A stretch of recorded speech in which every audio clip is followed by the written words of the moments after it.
You feel subtle energies 3 to 7 seconds before your conscious mind catches up. As an empath, especially, this window is where your power lives. Create clarity right away. This subtle energy is the fastest source of information and knowledge available to you. It's also the easiest to miss because it happens quickly. And because your conscious mind hasn't had a chance to show up, you dismiss it, or you've been taught to shame and dismiss it and that it's just imaginary. So, with me, the man in the restaurant, I could pick up on his essence. But I also noticed that there was a mismatch between the core of who he was and who he was willing to show up as. So, this is the data. And how you evaluate is how you're going to move and take action through the world. But what we're going to look at is that most people trust their thoughts over their feelings because it's harder to prove the source of these felt experiences, the felt knowing. And the question is, how do you value then these different sources of information? So, you feel spiritual knowledge and spiritual truth before the verbal truth catches up. So, this isn't a flaw, this is intelligence. And the problem is that you've been taught to second guess this. Most people have been taught to trust their thoughts over their feelings, but you're an empath. You feel spiritual truth before the verbal knowledge shows up. So the question is, how do you value this and move into trusting this as intelligence and not a flaw? A lot of people are processing three things: the words, the behavior, and the meaning. But as an empath, you're processing your intuition, the energy, emotion, the story, the behavior, and the meaning. So you can see why not understanding some of these sources is going to make you more tired or exhausted. Your unconscious mind is going to experience the intuition first in milliseconds. The subconscious mind is then going to feel the experience through memory and belief. And then, after all of that, the conscious mind is going to start to build the meaning, where we put words to what's already been felt and known. So, this happens through um, nervous system clusters within the body, nervous system centers in the body, energy centers. These are called chakras. Chakras are not some fun, made up rainbow idea.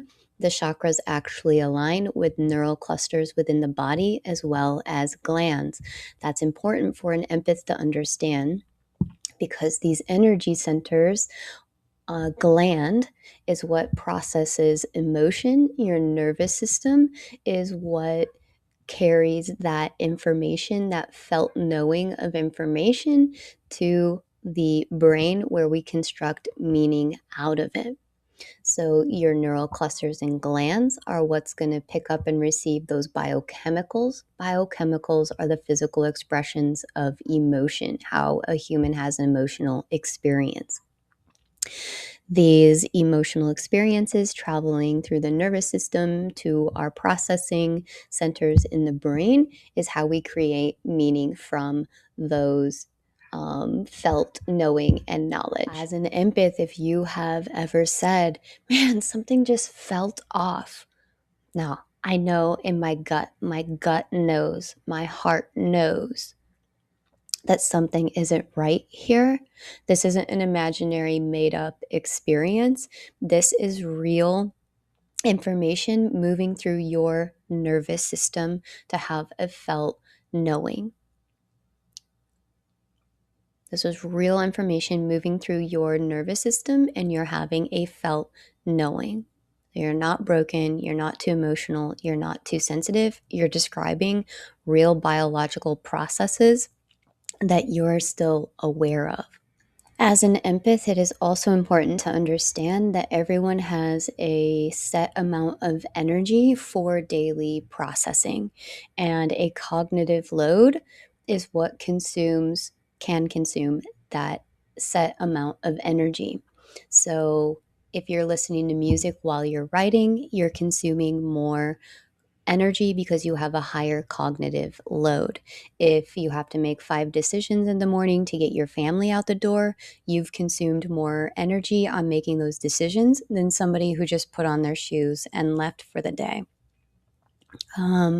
Now, if you add levels of empathic processing, additional information that you have access to, you can see how this cognitive load increases really quickly. Another example that I like here is Steve Jobs. This is why he only wore black t-shirts. He decided he was not going to use his predetermined amount of energy on picking out an outfit, and that he had better things to use that energy on. So he decided straight away, I'm going to reduce the energy that I need to spend on making trivial decisions about what to wear, and I'm just going to wear black t-shirts. That was a way of him conserving his own personal energy. So when we look at empathy and an empath's cognitive load of processing more information from the energy of the space, from people's behavior, but your intuitive read about those spaces and people as well, we can see how that cognitive load can increase for you pretty quickly, and why at the end of the day, the vent fan noise is just too much to have in this space, because there's no energy left to handle this additional load. It's been used already in the day. But when we learn how to optimize this processing of information, this is really going to become your strategic advantage. So let's get into why 5 seconds. Why the 5-second empath? At the beginning of the lesson, we talked about the unconscious, the subconscious, and the conscious mind. That unconscious processing happens within milliseconds. The subconscious processing happens from 3 to 7 seconds, depending on the information or sources that you're reading. And then the conscious mind shows up after that 7 seconds. These are real measurements from neuroscience, and neuroscience uses these terms. I didn't make these up. So this is what modern research in neuroscience is showing us about what they're able to measure for the human nervous system and processing that happens within the brain and that nervous system. So when we stop to consider being an empath and having felt experiences and deep felt experiences, we can target that 3 to 7 second window. 5 seconds is conveniently that middle point where you're going to be able to interrupt some of these felt experiences, and we're going to draw awareness into this subconscious realm. We're going to do that by use of a tool called the box breath. I know breathing exercises sound underwhelming. Do not undervalue this tool. This tool is used by elite military forces. The box breath is a simple exercise, but we're going to use it as a pattern interrupt tool to bring conscious awareness into the subconscious realm. So, a box breath, a square, each side of the square is the same length. We're going to use 5 seconds, and the inhale is your first side of the square. That's 5 seconds in. It's a 5-second hold across the top of that box, and it's a 5-second out breath, exhale down the far side, and then a last hold across the bottom. There's a guided audio exercise to do just the box breath and practice that. What's really good about any type of breath work really is that you can use this tool when you're in a meeting at work. It's something that's really stealthy and not obvious. So when you're in a situation and pick up on information about somebody that walks into the room, you've got a pattern interrupt tool now, this box breath, that's going to target your emotional felt experience. So you can draw some awareness there and create some more time to start processing and building in new processes for you to really assess that information that you have access to. Okay, so let's pull all of this together. As an empath, you have access to different sources of information. Some of this information is getting processed very, very quickly in the unconscious mind within milliseconds. This is what neuroscience is finding. Then we have a subconscious realm that is 3 to 7 seconds long. We have the 5-second empath idea here that's going to target the middle of that subconscious processing. We're going to target that subconscious processing by using a 5-second box breath method.